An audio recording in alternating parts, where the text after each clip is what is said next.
All India radio இந்திய தேர்தல் ஆணையத்தின் வாக்காளர் விழிப்புணர்வு நிகழ்ச்சி வாக்காளர் ஜங்ஷன்.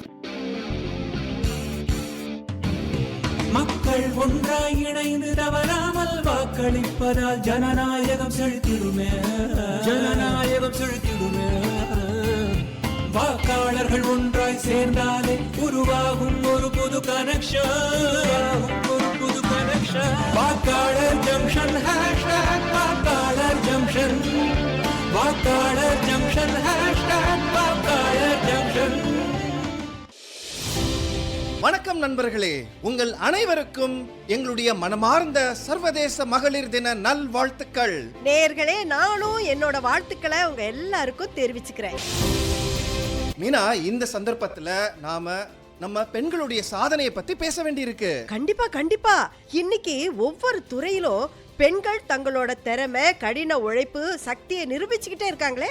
சரியா சொன்ன மீனா. அப்புறம் நாம தேர்தல் கண்ணோட்டத்துல பார்த்தா தங்களுக்கான வாக்குரிமை குறித்து பெண்களோட விழிப்புணர்வு மற்றும் தீவிரமான பங்கேற்பு பத்தியும் நிறைய பேச வேண்டியது இருக்கு. ஏன் இல்லாம சூர்யா, நம்மோட அரசியலமைப்பு சட்டம் எல்லாருக்கும் சமமா அதிகாரம் வழங்கி இருக்கிறப்போ பெண்கள் மட்டும் ஏன் பின்தங்கி நிக்கணும்? சரியான கேள்வி மீனா. உலகத்துல பல நாடுகள்ல பெண்களுக்கு வாக்களிக்கிற அதிகாரம் ரொம்ப தாமதமாக தான் தரப்பட்டது. சொல்ல போனா இதுக்காக அவங்க நிறைய போராட்டங்களையும் செஞ்சிருக்காங்க. ஆனா நம்ம இந்தியாவில பெண்களுக்கு இந்த உரிமை நமக்கு சுதந்திரம் கிடைச்ச உடனே கிடைச்சிருக்கு. எல்லா வாக்களிக்கும் வயது வந்த குடிமக்களுக்கும் சமமான அளவுலயே நம்ம நாட்டோட அரசியலமைப்பு சட்டம் அமலுக்கு வந்த உடனே கிடைச்சிருச்சு.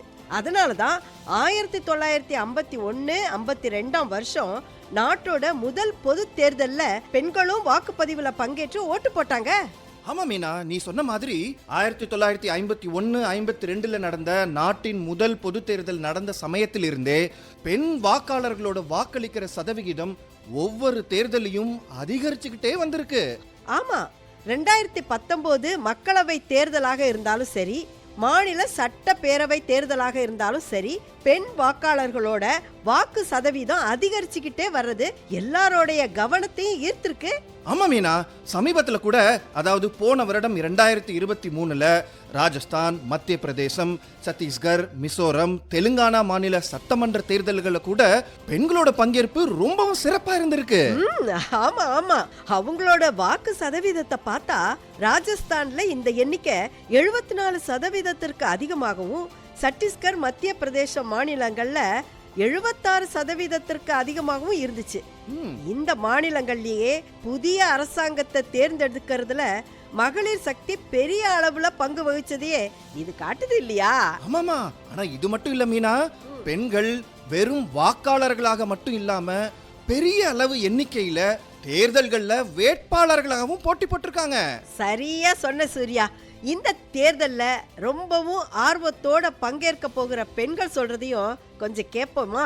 கண்டிப்பா மீனா, அத பத்தி நம்ம கேட்கணுமே. ஈஸ்வரி, ராணி, சீமா, சுனிதா, நீங்க எல்லாம் ஓட்டு போட்டுட்டீங்களா? நாங்க மட்டும் இல்லக்கா, எங்க கிராமம் மட்டும் இல்லக்கா, அக்கம் பக்கத்துல இருக்கிற ஒவ்வொரு கிராமம் மட்டும் இல்ல, அக்கம் பக்கத்துல இருக்கிற ஒவ்வொரு பகுதியிலும் இருக்கிற பெண்கள் எல்லாரும் ஓட்டு போட்டுட்டே இருக்காங்கக்கா. பிரமாதம், தூள் கிளப்பிட்டீங்க போங்க. அக்கா, நினைவு இருக்கா ஓட்டு போடுற விஷயத்துல நாம எல்லாம் எத்தனை அலட்சியமா இருந்திருக்கோம் இல்லையா? ஆமா ஈஸ்வரி, எனக்கு நல்ல நினைப்பு இருக்கு. உங்க எல்லாருடைய அந்த சாக்கு போக்குகள் அத்தனையும் எனக்கு நினைப்பு இருக்கு. ஓட்டு போட வர சொன்னதுக்கு நீ என்னென்ன சொன்னேங்கிறதும். ஆமாக்கா, இவ்வளவு பெரிய வரிசையில நிக்கணும், இவ்வளவு தூரம் போகணும், அதுல குழந்தைகளை வேற தூக்கிட்டு போற சிரமம் வேறவா, இப்படி எல்லாம் ஏகப்பட்ட குழப்பம் இருந்துச்சுக்கா. அங்க குழந்தைகளை யாரு சமாளிக்கிறது? எங்க குழந்தைகளை வீட்டுல விட்டுட்டு வர முடியாதுக்கா. அப்ப எங்க வீட்லயும் என்னென்னமோ சொன்னாங்கக்கா. உன்னோட ஒரு ஓட்டால ஒன்னும் ஆக போறதில்ல, அதனால எல்லாத்தையும் விட்டுட்டு வீட்டிலேயே உட்காருன்னு சொன்னாங்கக்கா. ஆனா அக்கா, நீங்க ஒவ்வொரு ஓட்டு பத்தின முக்கியத்துவத்தை எங்களுக்கும் எங்க வீட்டுல இருக்கிறவங்களுக்கும் வாக்குச்சாவடியில பெண்களுக்கு ஏற்பாடு செஞ்சிருக்கிற வசதிகள் பத்தியும் விளக்கி சொன்ன போது நிச்சயமா தேர்தல்ல எங்க ஓட்ட போட்டே தீர்வோன்னு முடிவெடுத்தோம்க்கா. சூப்பர் ஈஸ்வரி, அதேதான். இப்ப வாக்குச்சாவடியில பெண்களுக்கு பல வசதிகளை செஞ்சு கொடுத்திருக்காங்க. உனக்கு தெரியுமா அது? நான் சொல்லட்டுமா என்னென்ன செஞ்சு கொடுத்திருக்காங்கன்னு? சொல்லுங்கக்கா, கேட்கலாம். வாக்குச்சாவடிக்கு போக சாலை வசதிகள் இருக்கு. நம்ம வீடுகளுக்கு பக்கத்திலேயே வாக்குச்சாவடிகள்லாம் ஏற்பாடு செஞ்சிருக்காங்க. ஓஹோ, அப்படியா? ஆமாக்கா, குழந்தைகளை பார்த்துக்கிறதுக்கும் வசதி இருக்கு. அதனாலதான் பால் குடிக்கிற குழந்தைய கூட எடுத்துக்கிட்டு போய் ஓட்டு போட முடிஞ்சது. நிச்சயமா சீமா, ஒவ்வொரு வாக்குச்சாவடியிலும் குழந்தைகளை பார்த்துக்க வேண்டி கிரச் வசதி இருக்கு. குழந்தைகளுக்கு பாலூட்டுற தாய்மார்களுக்கு அதுக்காக தனியா இடம் ஏற்பாடு செய்ய கொடுத்துருக்காங்க. சுத்தமான தண்ணி, கழிப்பறைக்கும் ஏற்பாடு செய்யப்பட்டிருக்கு. அப்புறம் பெண்களுக்காக தனி வரிசையும் ஏற்பாடு செஞ்சிருக்காங்க, தெரியுமா உனக்கு? அப்புறம் அக்கா, முதியவர்களுக்கும் தனியா வரிசை ஏற்பாடு செஞ்சிருக்காங்க. அதனாலதான் என்னோட மாமியார நான் சுலபமா சீக்கிரமாகவும் ஓட்டு போட வைக்க முடிஞ்சிச்சு. நினைச்சேன். அதேதான் சுனிதா, வாக்குச்சாவடி எல்லாம் தரைத்தளத்திலேயே ஏற்பாடு செஞ்சிருக்காங்க. உங்க மாமியாரை கூட்டிட்டு நீ மாடியெல்லாம் ஏற வைக்க வேணாம். இப்போ ஒவ்வொரு வாக்குச்சாவடியிலையும் ஓட்டு போடுறதுக்கு 3 வரிசை ஏற்பாடு செஞ்சிருக்காங்க. அது என்ன தெரியுமா? ஆண்களுக்கும் பெண்களுக்கும் தனி வரிசை, அதுக்கப்புறமா மாற்றுத்திறனாளிகளுக்கும் முதியவர்களுக்கும் தனி வரிசை இருக்கு. சூப்பர்க்கா. ஆமா, இல்லைன்னா வயசான காலத்துல எல்லாம் ஒன்னா போனாக்கா ரொம்ப நேரம் நிக்கணும்ல, அதுக்காக தான் இந்த ஏற்பாடு.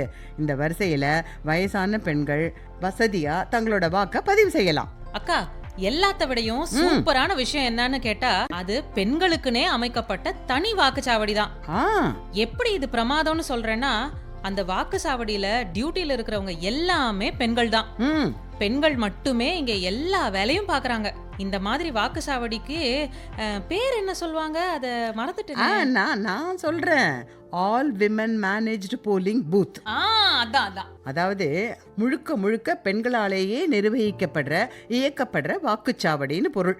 அங்க அதிகாரிங்க, ஊழியர்கள், பாதுகாப்பு ஊழியர்கள் எல்லாருமே பெண்கள் தான். அது தெரியுமா உனக்கு? ஆமாக்கா. இந்த பெண்களுக்கான தனி வாக்குச்சாவடியில பதிவு செய்யப்பட்ட எல்லா பெண் வாக்காளர்களும் தங்களோட வாக்க பதிவு செய்யறாங்க. அக்கா, உண்மையில இப்ப நாங்க பின்வாங்கி நிக்க போறது இல்ல. எங்க தொகுதி சட்டசபை தேர்தலுக்கு அப்புறம் இப்ப லோக்சபா தேர்தலையும் ஓட்டு போட நாங்க விழிப்பா இருப்போம், தயாராவும் இருப்போம்க்கா. சபாஷ் சீமா.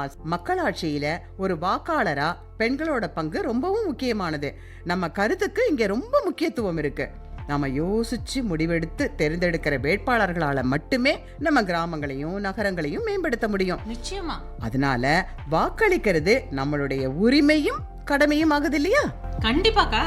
ஆமாங்கக்கா, நாம எல்லாம் நல்லா யோசிச்சு முடிவெடுத்து தான் வேட்பாளர்களை தேர்ந்தெடுப்போம். இதுக்காக நம்ம அவங்கள பற்றின முழு விவரத்தையும் தெரிஞ்சுப்போம். ஆமா சுனிதா, நிச்சயமா வேட்பாளர்கள் பத்தி நம்ம அவசியம் தெரிஞ்சுக்கணும். அப்புறம் அவருக்கு குற்ற பின்னணி ஏதும் இல்லையான்னு ரொம்ப கவனமா உறுதி செஞ்சுக்கணும். ஒரு கைபேசி செயலி வழியா நம்ம வேட்பாளர் பத்தி எல்லா விவரத்தையும் சுலபமா தெரிஞ்சுக்க முடியும். அது என்னன்னா நோ யுவர் கேண்டிடேட் ஆப். அதன் மூலமா நீ உன்னோட தொகுதி வேட்பாளர் பத்தி முழுக்க படிச்சு தெரிஞ்சுக்கிட்டு கவனமா நீ ஓட்டு போடலாம். ஆஹா, பிரமாதம்க்கா. இனிமே நாங்க ஓட்டு போடுறதுக்கு முந்தி முழுக்க எல்லாத்தையும் கவனமா ஆராய்ந்து பார்த்துட்டு அதுக்கப்புறம் யாருக்கு ஓட்டு போடுறது அப்படின்றத தீர்மானிப்போம். ஆமா, நிச்சயமா நாம மத்தவங்களுக்கும் இது பத்தி சொல்லுவோம். ஓட்டு போடுறதோட முக்கியத்துவம் பத்தி சொல்லி புரிய வைப்போம். இந்த மொபைல் ஆப் இருக்கே, அது வாக்காளர்களுடைய வசதிக்காக தான் இருக்கு. மொபைல் ஆப்பா? ஆமாக்கா, ஓட்டர் ஹெல்ப்லைன் செயலி. யாரோட பெயராவது வாக்காளர் பட்டியல்ல விட்டு போயிருந்தா இந்த செயலியோட உதவியோட அவங்க பெயரை வாக்காளர் பட்டியல்ல நாம ஈஸியா சேர்க்கலாம். வேற எதை பத்தியாவது விளக்க தேவைன்னா 1950 அப்படிங்கிற நம்பருக்கு போன் செஞ்சு கேட்டு தெரிஞ்சுக்கலாம். ஆமா, ஏன்னா நம்முடைய வாக்கு மாதிரி முக்கியத்துவம் உள்ளது வேற எதுவுமே இல்ல. நமக்கு முக்கியமான ஒரு உரிமை கிடைச்சிருக்கு. அதனால நாம நிச்சயமா ஓட்டு போடுவோம். கண்டிப்பா. என்னோட ஒரு ஓட்டால நான் அரசாங்கத்தையே தேர்ந்தெடுக்கிறேன். இதனால நம்ம நாடு நல்ல வளர்ச்சி அடையுது. அப்புறம் கல்வி, வேலைவாய்ப்பு, சாலை போக்குவரத்து, சுற்றுச்சூழல்னு இப்படி எல்லா வகையிலும் வேலை மளமளன்னு நடக்கும். கண்டிப்பா, இதுதான் சரி. அப்போ நீங்க எல்லாரும் என்னோட சேர்ந்து நான் சொல்றத சொல்லுங்க பாப்போம். நம்ம வாக்கு போல முக்கியமானது வேற எதுவும் இல்ல. நம்ம வாக்கு போல முக்கியமானது வேற எதுவும் இல்ல. நிச்சயம் நாம தவறாம வாக்களிப்போம். நிச்சயம் நாம தவறாம வாக்களிப்போம். நம் நாடு தந்த பெருமை, நமக்கு வாக்களிக்கும் உரிமை. நேர்களே, நல்லா கேட்டீங்களா? நம்ம நாட்டு பெண்கள் தங்களுடைய உரிமைகளை பத்தி நல்லா தெரிஞ்சு வச்சிருக்காங்க. வாக்குரிமை அவங்களுக்கு அளிக்கக்கூடிய அதிகாரம், உரிமைகளை பத்தி விழிப்புணர்வோட இருக்காங்க. நீ சொல்றது ரொம்ப கரெக்ட் சூர்யா. நிச்சயம் நல்ல விழிப்புணர்வோட தான் இருக்காங்க.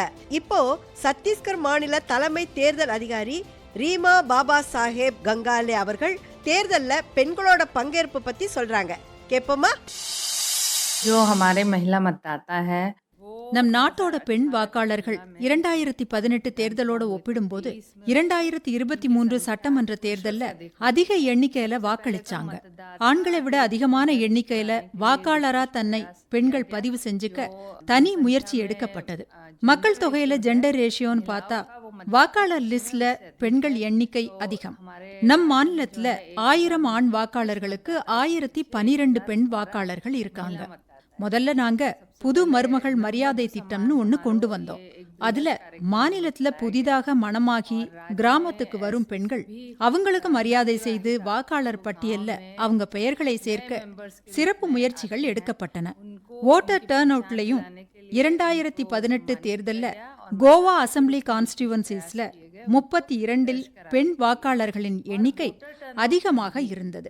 அது இப்போ 50 கான்ஸ்டிடுவன்சிஸ்லயும் எண்ணிக்கை அதிகமாயிருக்கு. வாக்காளர் பதிவுல 9 முதல் 10% அதிகமாகி இருக்கு. ஆனா ஓட்டர் டர்ன் அவுட்ங்கிறது சரி விகிதமா தான் இருந்தது. அப்பவும் ஓட்டர் டர்ன் அவுட் 76% தான், இப்பவும் 76% தான். ஆனா 50 கான்ஸ்டிடுவன்சிஸ்ல வாக்குப்பதிவு செய்த மக்கள்ல பெண்கள் எண்ணிக்கை அதிகமா இருந்தது. மொத்தத்தில் மக்களாட்சி மகோத்சவத்தில் பெண்கள் பங்கு சிறப்பா இருந்தது. நண்பர்களே, இந்திய தேர்தல் ஆணையம் சமீபத்தில் வெளியிட்ட தகவல் படி இதுவரை பதிவு செய்திருக்கிற 96 கோடியே 88 லட்சம் வாக்காளர்கள்ல 47 கோடியே 15 லட்சம் வாக்காளர்கள் பெண்கள். தேர்தல்ல 100% பெண்களோட பங்களிப்பை இந்திய தேர்தல் ஆணையம் உறுதி செய்ய முயற்சி எடுக்குது. நாட்டுல முதல் பொது தேர்தல் சமயத்துல ராமனின் தாய், ஷாமின் மருமகள் அப்படின்னு தான் பெண்களுடைய பெயர்களை வாக்காளர் பட்டியல்ல எழுதிக்கிட்டு இருந்திருக்காங்க. அப்ப தலைமை தேர்தல் ஆணையராக இருந்த சுகுமார் சென் அவர்கள் தான் பெண்களோட உண்மையான பெயர்களை எழுதி வாக்காளர் பட்டியலை தயார் செஞ்சாரு. அன்னையில இருந்து பெண்கள், ஆண்கள், அப்புறம் 3ஆம் பாலினத்தவர்னு எல்லாரோட பெயர்களும் தொடர்ந்து வாக்காளர் பட்டியலில் சேர்க்கப்படுது. ஆமாம் நண்பர்களே, இது எவ்வளவு பெரிய முன்னேற்றம் இல்லையா? வணக்கம், நான் இசைக்கலைஞர் அனிதா குப்புசாமி. இப்போ நான் உங்களுக்கு ஓட்டு போடுறத பற்றி பேச போகிறேன். இந்தியா ஜனநாயக நாடு. இந்த ஜனநாயக நாடு வல்லரசு நாடாக மாறணும். அப்போ நம்ம என்ன செய்யணும்? ஓட்டு போடணும். ஓட்டு போடுவது என்பது நம்முடைய உரிமை மற்றும் கடமை. அதனால தேர்தலில் உங்களுடைய வாக்குரிமையை பதிவு செய்து உங்க ஜனநாயக கடமையை நிறைவேற்றணும் அப்படின்னு உங்ககிட்ட நான் கேட்டுக்கிறேன். இப்ப நாம கேள்வி நேரத்தை நெருங்கிட்டோம். போன தொடர்ல நாம கேட்ட கேள்வி, மாற்றுத்திறனாளிகள் மற்றும் 80 வயதுக்கு மேலான மூத்த குடிமக்களுக்கு வீட்டிலேயே வாக்களிக்கும் வகையில் தபால் வாக்களிப்பு முறை வசதிக்காக எந்த விண்ணப்ப படிவம் பயன்படுத்தப்படுகிறது? இந்த கேள்விக்கான சரியான பதில் ஃபார்ம் 12D. குலுக்கல் முறையில தேர்ந்தெடுக்கப்பட்ட அதிர்ஷ்டசாலி நேயர் முத்துக்கருப்பன், லாஸ்பேட், புதுச்சேரி. முத்துக்கருப்பன், உங்களுக்கு எங்களோட மனங்கனிந்த வாழ்த்துக்கள். இந்த வாரத்திற்கான கேள்வி, பெண்களோட உண்மையான பெயர்களை வாக்காளர் பட்டியலில் பதிவு செய்யற பணி எந்த தலைமை தேர்தல் ஆணையரோட பதவி காலத்துல ஆரம்பிச்சது? பெண்களோட உண்மையான பெயர்களை வாக்காளர் பட்டியலில் பதிவு செய்யற பணி எந்த சீஃப் எலெக்ஷன் கமிஷனர் பதவி காலத்துல ஆரம்பிச்சது? கேள்விக்கான சரியான பதில உங்களுடைய முழு பெயர் மற்றும் முகவரியோடு வரப்போகிற திங்கட்கிழமைக்குள்ள எங்களுடைய வாட்ஸ்அப் நம்பருக்கு அனுப்புங்க. நீங்கள் அனுப்ப வேண்டிய வாட்ஸ்அப் நம்பர் 9999031950. சரி மீனா, இப்ப நம்ம நேயர்கள்கிட்ட இருந்து விடைபெற நேரம் வந்துடுச்சு. ஆமா நண்பர்களே, அடுத்த வாக்காளர் ஜங்ஷன் நிகழ்ச்சியில் உங்களை மீண்டும் சந்திக்கிறோம். விடைபெறத்துக்கு முன்னாடி மீண்டும் ஒரு முறை உங்கள் அனைவருக்கும் சர்வதேச மகளிர் தின வாழ்த்துக்கள். வணக்கம். மக்கள் ஒன்றாய் இணைந்து தவறாமல் வாக்களிப்பதால் ஜனநாயகம் செழித்திடுமே, ஜனநாயகம் செழித்திடுமே.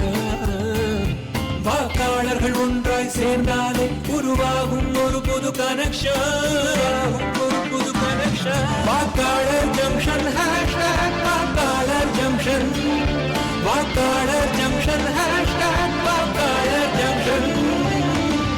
நேயர்கள் இதுவரை கேட்டது இந்திய தேர்தல் ஆணையத்தின் வாக்காளர் விழிப்புணர்வு நிகழ்ச்சி வாக்காளர் ஜங்ஷன்.